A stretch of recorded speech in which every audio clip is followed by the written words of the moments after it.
Secretary General McConville, thank you again for being with us this morning and for your continued service to this country. Just as a kind of an opening, some of our colleagues went over to Europe and spent a little time with the Third ID over at Graf, spent some time with the 82nd in Poland.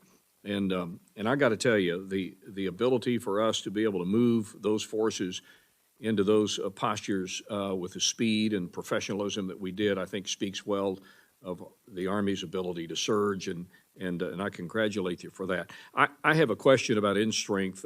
I was reminded by one of my district's soon-to-be newest West Point graduates that she chose the Army over other service academies because she wanted to lead people. And while I understand this budget request will not eliminate her chance to be a platoon leader or company commander, proposed end strength cuts equate to that of almost three entire brigade combat teams in numbers. Chief, the Army's been our response force to the ongoing war in Europe, and their ability to cultivate and sustain personal and long-standing mill-to-mill relationships is an absolute requirement. It's invaluable to assets that leaders like Admiral Aquilino and General Flynn have discussed with me as crucial to building capacity in the Indo-Pacific region. So I'm concerned that we're increasing our demand for Army formations, but shrinking our overall number of soldiers. Can you explain to the committee the challenges the Army's facing in terms of recruitment and operational capacity? Well, thank you, Congressman, and we appreciate you visiting our troops. I had a chance to see them over there, and the investments you all have made that's why the 82nd could draw vehicles over there. That's why the 1st and the 3rd Infantry could draw vehicles. But, as far as young men and women, what we've found is 23% of Americans are qualified to come in the military right now. And 83% of the young men and women that are coming into the Army are coming from military families. So what we think is we've got to get more exposure.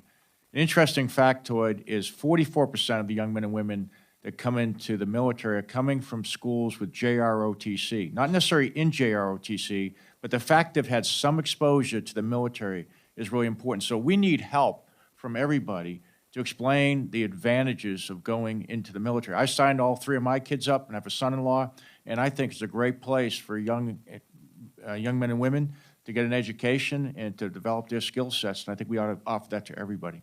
Well, I congratulate you on your talent management strategies, and because I think it's paying off. I want to pivot to the Indo-Pacific region. It's been made obvious to this committee the Army is being pivoted to the region measurably slower than, say, the Navy and the Air Force. While some of that is obviously inherent based on capabilities and planning for a future A280 environment, I know that your formations continue to train and plan for their role in that region.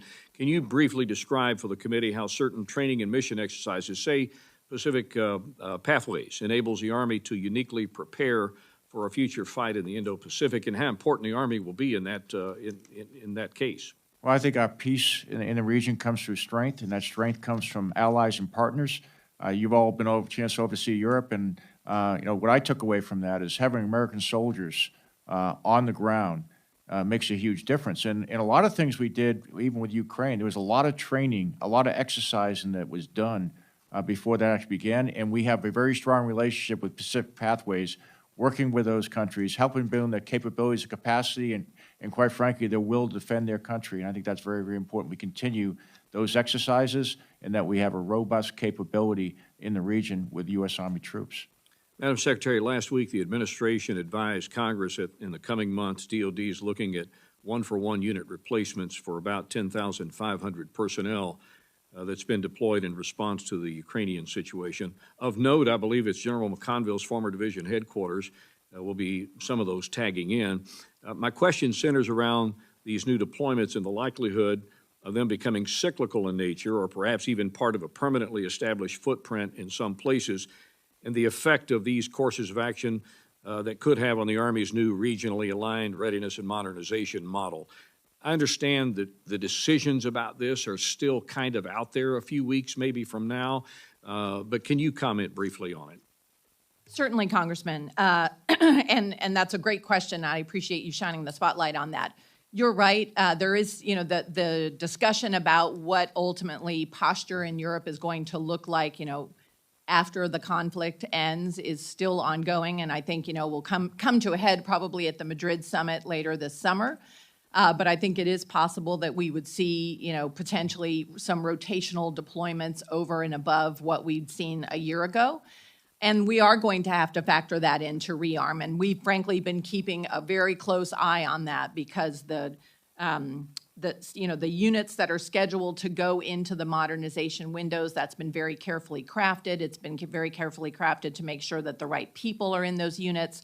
So we may have to make some adjustments, but I think we're going to be able to do that, and the planning to do that has already started. Thank you very much. Look forward to seeing both of you at West Point this weekend for graduation. Go Army, beat Navy. Sorry, Dutch. I yield back.